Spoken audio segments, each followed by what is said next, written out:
Hi guys! Blessed everyone! Mga kaplantita, plantito, mga ka-farmers. It's time to clean the weeds at tanggalin ko na yung dating tinanim ko na mga kamote. Nanghihinayang akong tanggalin pero need it kasi gumagapang na sa mga halaman naming mga talong. So ayan, tatanggalin ko na at tamnan ko ng panibagong pananim na talong. Maaga pala akong nagising today para hindi ako maabutan ng sikat ng araw. Dumating na ang asawa ko kaya tutulungan niya na akong maglinis. Ang bunga to. Nakita ko to ng kangkong at hinahanap nila yung kangkong.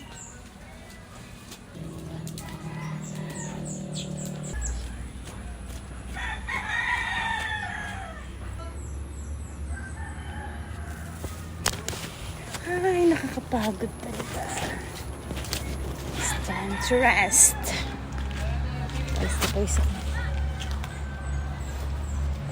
It's time to rest. Kung pagod tayo, ipahinga ang katawan. Relax. Take it easy. Inhale and exhale.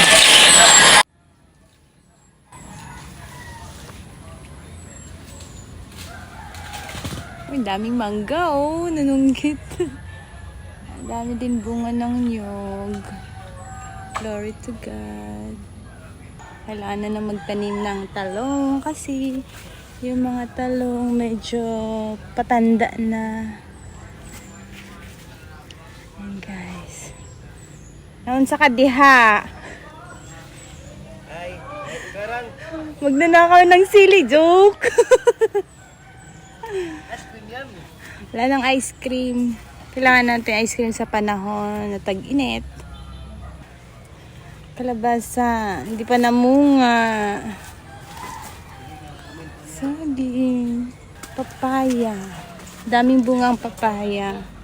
Masarap ito pag hinog. Tikit-tikit na yung ano niya. Sabay-sabay to. Kisan, papaya. Hinog na to. Gusto mo, kuya? Papaya. Hinog na to. Masarap to pag ano. Yan, may mangga si kuya. Ayan. Ayan. Papaya. Ayan. Masarap tong variety ng papaya na yan. Bless. Daming nag-aabang sa papaya na yun kasi masarap. Singer yan. Singer yun. Kapitbahay. Hinog na yan. Pag ganyan, hinog na yan. Anin natin.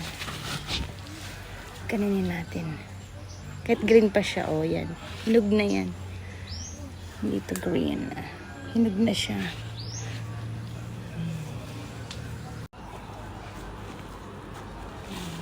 Pasunogin ng mga basura. Pinagdinisan na yan. Nilinis namin. Ready to plant. So, tataniman na din namin ng talong. Saging na naman. Daming saging. Gano'n. Susunod namin yung mga basura namin. Nagtanim ako dito ng nagtanim ako dito ng kamote. Sobrang gumagapang siya sa mga talong namin. Yun. Okay, so tinanggal ko na. Ngayon, tataniman ko na ng talong dito. Ready to plant. Ito, yung mga talong namin. Binabalot namin siya ng net. Ayan. At every time na nag-harvest kami, tinatanggal namin, binabalik din namin yung mga balot kasi kailangan.